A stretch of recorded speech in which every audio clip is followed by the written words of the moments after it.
Have you ever wondered what happens when a man who spent his entire life teaching others about surrender finally has to surrender himself? What if I told you that the greatest spiritual teachers among us, the ones we look to for wisdom and peace, sometimes carry wounds so deep, so hidden, that even they have forgotten where they came from?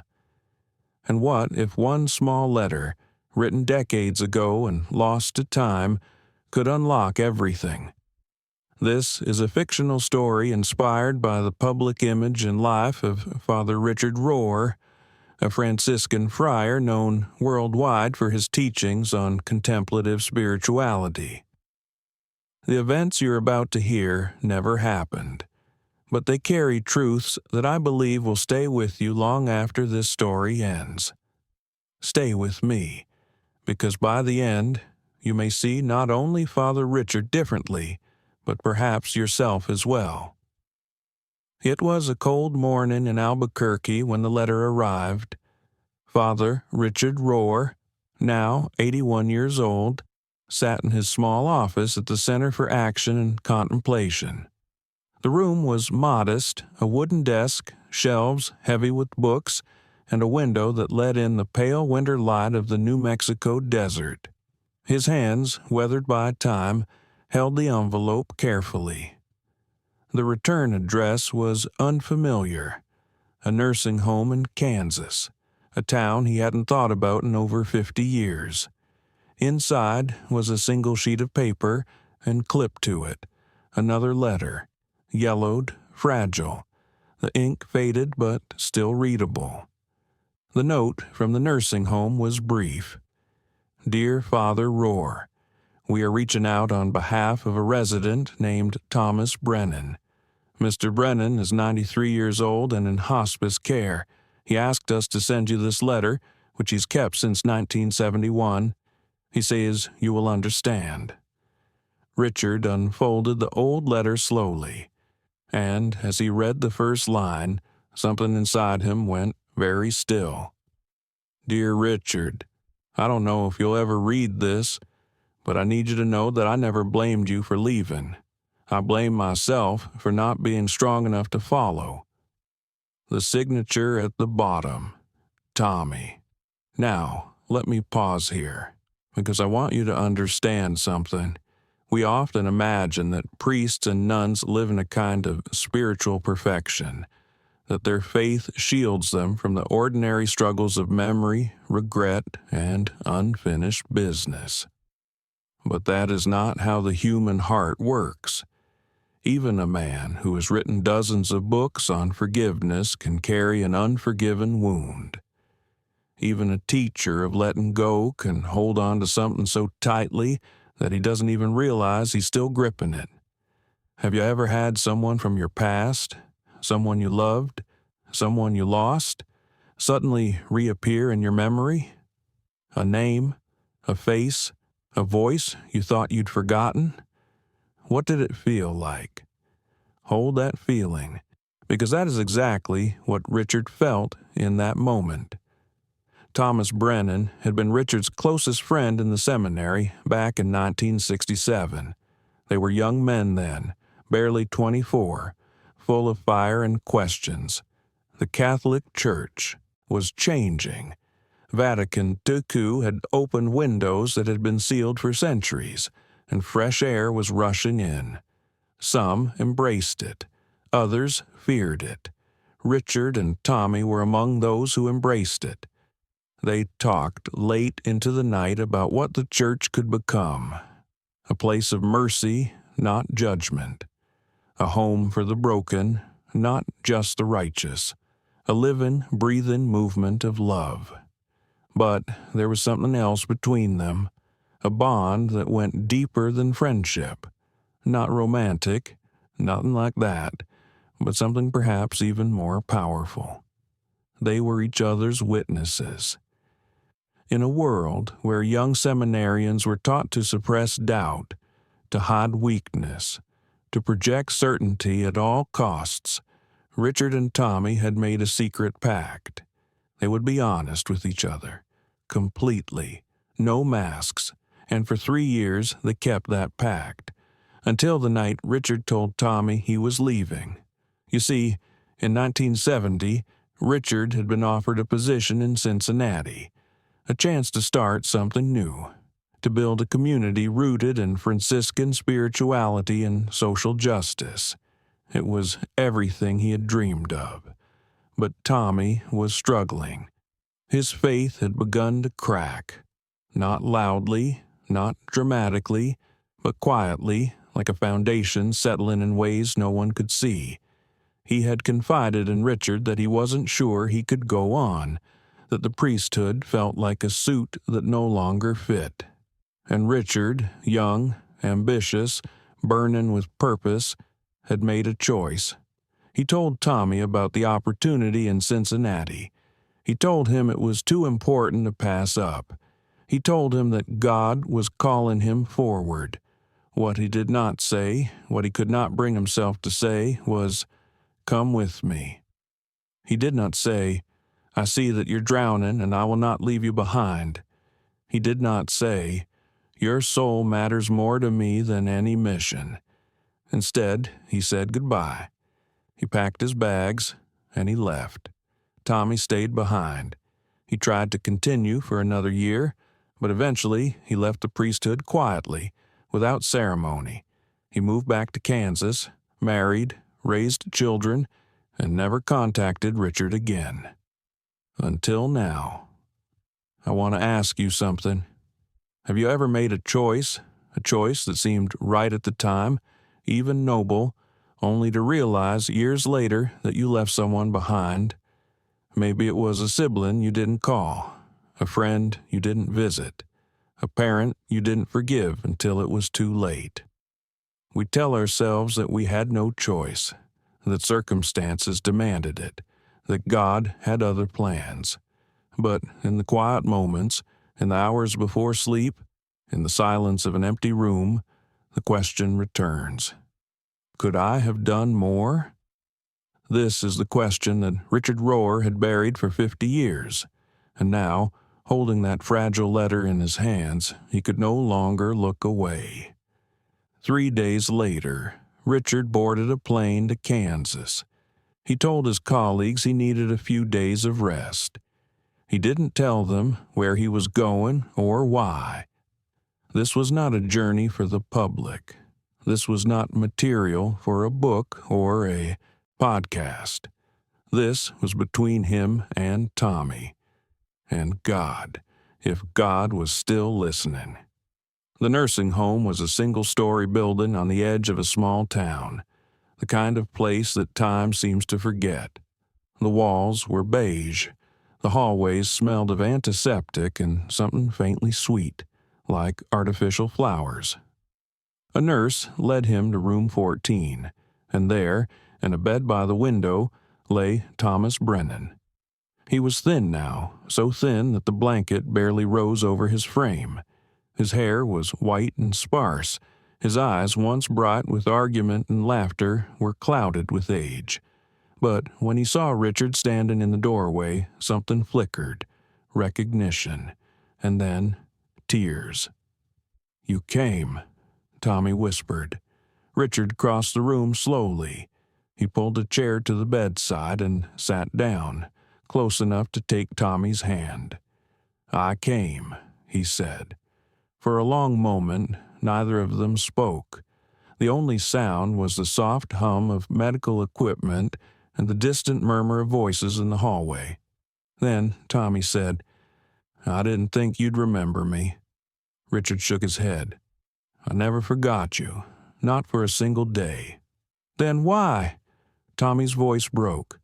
"Why didn't you ever write back?" Richard blinked. "Write back? I sent you letters, 4 of them, after you left for Cincinnati. I told you I was struggling. I asked if I could come visit. I asked if there was a place for me." Richard felt something cold move through his chest. "Tommy, I never received those letters." "What?" "I never received them. I swear to you. If I had known, if I had seen even one of them, I would have." He stopped. Because what would he have done? Would he really have dropped everything? Would he really have gone back? Or would he have found another reason to stay the course? This is the hardest truth about regret. We can never know what we would have done. We can only know what we did. And the space between those two things, the might have been and the was, is where so much of our pain lives. Maybe you know this space. Maybe you've lived in it for years. If so, I want you to hear what happened next, because it may offer you something you didn't expect. Tommy looked at Richard for a long time. His eyes were wet, but there was no accusation in them, only weariness, only longing. "I spent 40 years being angry at you," Tommy said quietly. "I told myself you abandoned me. I told myself you chose your career over our friendship. I told myself that if you had just asked me to come, everything would have been different." Richard nodded. He did not defend himself. He did not explain. "But then," Tommy continued, "something changed. About 10 years ago, my wife died. Cancer. It was slow, painful. I sat with her every day for 6 months watching her fade. And in those months, I started reading again. I found your books." Richard's breath caught. At first, I was angry all over again. I thought, how can he write about letting go when he never let go of his ambition? How can he teach forgiveness when he never asked for mine? Tommy paused, gathering strength. "But the more I read, the more I realized you were writing to yourself. Every word about surrender, about releasing control, about trusting the slow work of God. It was your own confession. You were trying to learn what I had already been forced to learn." He squeezed Richard's hand. "And I realized I didn't need your apology. I needed to forgive you, not for your sake, for mine. Let me ask you something. Have you ever held on to anger because it felt like justice? Because letting go felt like losing? I think many of us have. I think we carry grudges like stones in our pockets, telling ourselves they give us weight, give us substance, give us a reason to stand firm. But stones don't give us weight. They drag us down. Tommy Brennan had spent 40 years carrying a stone, and in his wife's final months, he had finally set it down. Not because Richard deserved forgiveness, but because Tommy deserved peace. Richard stayed in that room for 3 hours. They talked about the old days, the seminary, the arguments, the dreams they had shared. They talked about Tommy's children and grandchildren, about the small church he had attended for decades, about the quiet faith he had rebuilt after leaving the priesthood. And they talked about the letters. Richard promised to look into what had happened, to find out if they had been lost, misdirected, or perhaps intercepted by someone who thought they were protecting him from distraction. But even as he said it, he knew the answer didn't matter. What mattered was this: he was here now. He could not undo 50 years. He could not go back to 1970 and say the words he should have said, but he could sit in this room, hold his friend's hand, and say them now. "Tommy, I'm sorry. I was young. I was afraid. I told myself that following my calling was the right thing to do. But the truth is, I was running.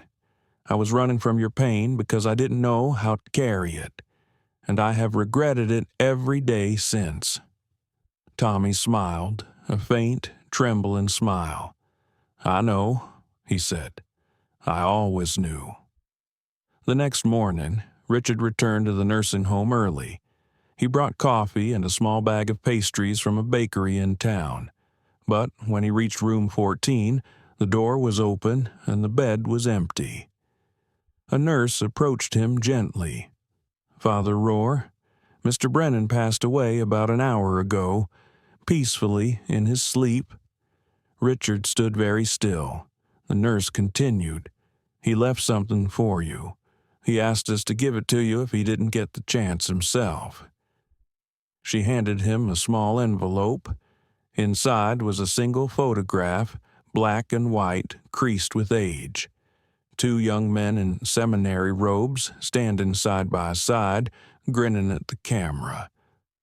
On the back, in Tommy's shaky handwriting, "You were always my witness. Thank you for coming back.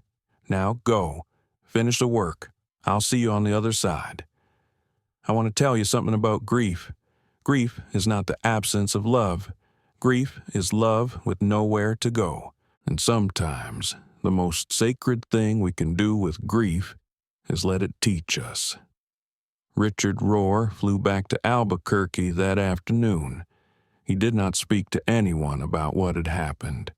He simply returned to his small office, sat at his desk, and looked out the window at the desert. And, in the silence, he understood something he had been teaching for decades, but had never truly lived. Surrender is not giving up. Surrender is letting go of the story we think we need so that God can write the one we actually need. 3 months later, Richard gave a talk at a small parish in Santa Fe. It was not advertised widely. There were perhaps 80 people in the audience, mostly elderly, mostly quiet, mostly the kind of people who have lived long enough to know that faith is not about answers, but about presence. At the end of his talk, Richard did something unusual. He told them about Tommy. Not the whole story, not the letters, not the nursing home, not the final photograph, but the essence of it. He said, "I spent my whole life teaching people how to let go, but I had never let go of my oldest wound. I thought I'd moved past it. I thought time had healed it. But time doesn't heal anything. Time just buries things deeper. The healing only came when I returned, when I sat with my friend, when I said the words I should have said 50 years ago." He paused. "If there is someone in your life, someone you've lost, someone you've wronged, someone you've never forgiven, I want you to know, it's not too late. It's never too late. Not until your last breath. And maybe not even then." An elderly woman in the front row was weeping softly. A man near the back had his eyes closed, his lips moving in silent prayer. Richard looked out at them, these strangers who had become, for this moment, his witnesses. "Go," he said gently. "Make the call. Write the letter. Take the trip. Don't wait for the perfect moment, because the perfect moment is always now. And so I ask you, as this story comes to a close, who is your Tommy? Who is the person you left behind, not out of cruelty, but out of fear, out of ambition, out of the simple human inability to carry someone else's pain? Maybe they're still alive. Maybe they're waiting for a word from you, a word that could change everything. Or maybe they're gone. Maybe the chance for reconciliation in this life has passed. But here's what I've learned. The love we offer to the living ripples backward to the dead. When we forgive, we heal not only the future, but the past. And when we finally surrender, truly surrender, we discover that we were never alone." Father Richard Rohr returned to his work after that day in Kansas. He continued to write, to teach, to guide others toward the God he had spent his whole life seeking. But something had shifted. There was a softness in him now, a tenderness that hadn't been there before. Those who knew him well noticed it. They said he seemed lighter, more present, more at peace. And if you had asked him what changed, he might have smiled and said, "I stopped running. I finally stopped running." Tommy Brennan was buried in a small cemetery outside his hometown, next to his wife. His children and grandchildren gathered to say goodbye. They didn't know about Richard's visit. They didn't know about the letters or the photograph or the 50 years of silence. But they knew this: their father had died at peace. And isn't that, in the end, what we all hope for? Not a life without mistakes, not a faith without doubt, but a final breath taken in the arms of grace. Tommy found that grace. Richard found it too, not in spite of his failure, but through it. And perhaps, if you're willing, you can find it as well. Thank you for staying with me through this story. I hope it has touched something in you. Some old wound, some forgotten name, some prayer you've been afraid to pray. Whatever it is, bring it to the light. You're not too old. It is not too late. The door is still open. And love, patient, stubborn, eternal love, is still waiting on the other side.